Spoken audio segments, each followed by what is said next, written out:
अतिशय प्रामाणिकपणे प्रश्न एक मला विचारायचा आहे. तरुण व्यक्ती जेव्हा एखादा इतिहास हाताळायला घेते, तेव्हा खूप सारे मोठ्या माणसांचे गैरसमज असतात, की तुला हे कळणार आहे का? वगैरे, वगैरे. असं काही फेस झालं का? अगदी प्रामाणिक प्रश्न आहे. हो झालं. अ, वेळोवेळी झालं, वेगवेगळ्या क्षणी झालं.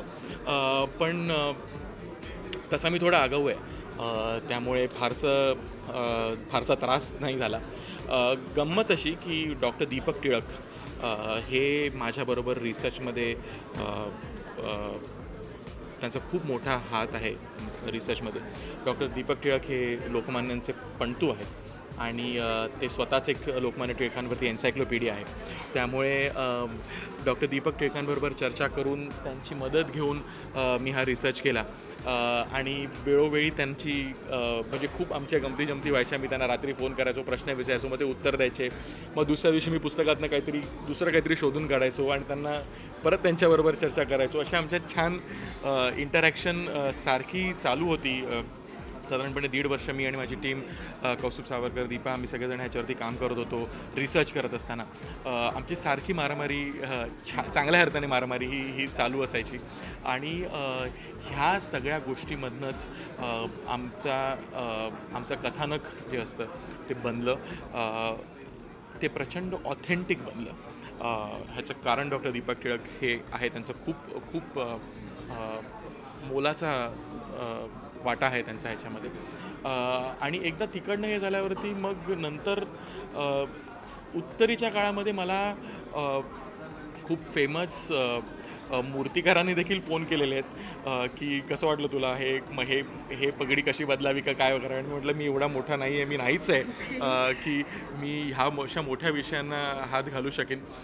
परंतु खूप एक गंमत वाटली की खूप मोठे लोक विचारतात की ही पगडी बरोबर होती ना ओम.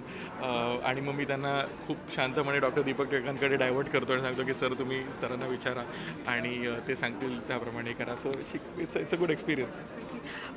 वेल ठीक आहे. सुबोध सरांचं कास्टिंग ठरलं वगैरे, सगळी जुळवाजुळव झाली. पण जेव्हा तुझ्याकडे विक्रम गायकवाडसारखा मेकअप मिळाला, ऑफकोर्स म्हणजे सर्वात मोठं अप्रिसिएशन ते आहे.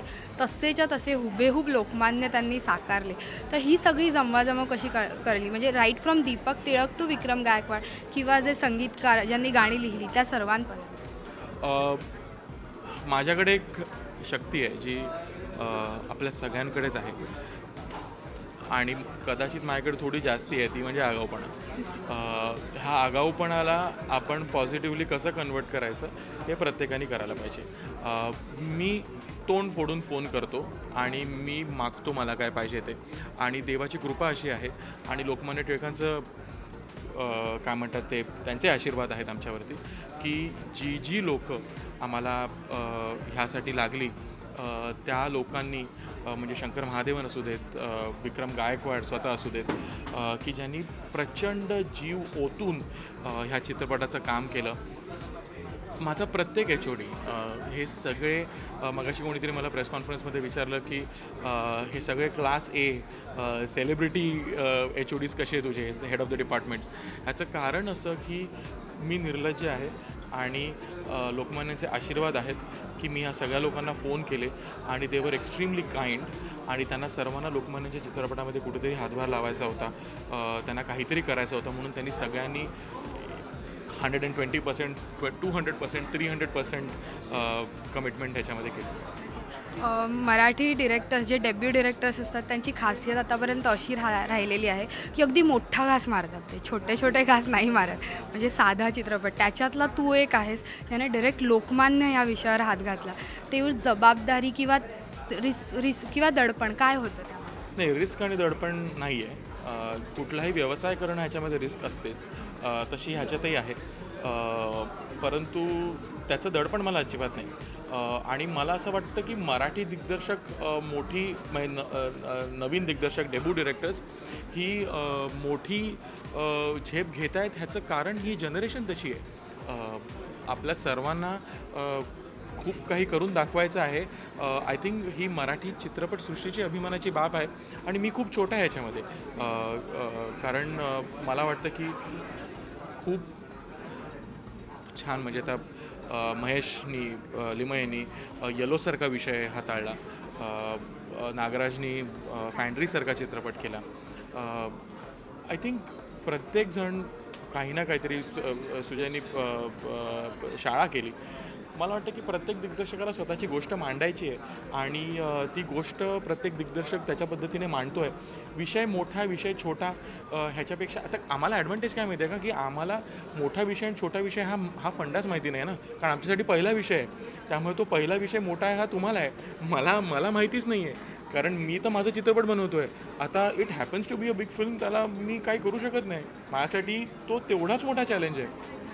म्हणजे परीक्षेला तुम्ही बसले असताना म्हणतात ना की पोर्शन नवीन आला कॉलेजमध्ये, आमची पहिलीच बॅच, पण विद्यार्थ्याला त्याचा फरकच पडत नसतो, कारण का त्यासाठी प्रत्येक वर्ष नवीन असतं. त्यामुळे माझ्यासाठी हा पहिला चित्रपट आहे, तो मोठा आहे, हा आहे, मी काय करू. परंतु माझ्यासाठी पहिला चित्रपट आहे आणि म्हणून जे दडपण आहे ते नक्कीच आहे. एक शेवटचा प्रश्न असा की चित्रपट हा करताना अगदी तुम्ही कनेक्ट झालात, कारण आपला इतिहास आहे, आपला नेता आहे, पण ह्याच्यामधली असे कुठचे काय म्हणजे लोकांचे काही समज असतात, गैरसमज असतात, तशी तुझी उकल काय झाली लोकमान्यांबाबत? देशभक्ती. मला वाटतं की लोकमान्यांची एक गोष्ट, प्रश्न तुमचा मी बहुतेक बरोबर समजलो आहे. लोकमान्यांची देशभक्ती ही आज आपण पुढं घेऊन जायला पाहिजे. मी त्यांना युगपुरुष म्हटलेलं आहे, कारण की त्यांचे विचार हे तेव्हा त्यांनी जे मांडले ते आजही लागू होतात. एक युग आहे झालेलं आहे, होईल. मला असं वाटतं की त्यांनी जे देशाला प्रेम दिलं, त्यांनी देशावरती जे प्रेम केलं, ते स्वराज्यासाठी झटले. आजच्या तरुणांनी सुराज्यासाठी झटायला पाहिजे. लोकमान्यांनी जी तरुणावरती भिस्त ठेवली, त्यांनी जे तरुणावरती विश्वास दाखवला की स्वतंत्र हिंदुस्थानातला तरुण असा वागेल आणि अशा गोष्टी करेल, मला वाटतं की आपण ते कुठेतरी पूर्ण करायला पाहिजे. आणि ही सगळ्यात मोठी शिकवण लोकमान्यांच्या आयुष्यातून आपण पुढे घेऊन जाऊ शकतो. Thank you so much and all the best for the movie. Thank you so much.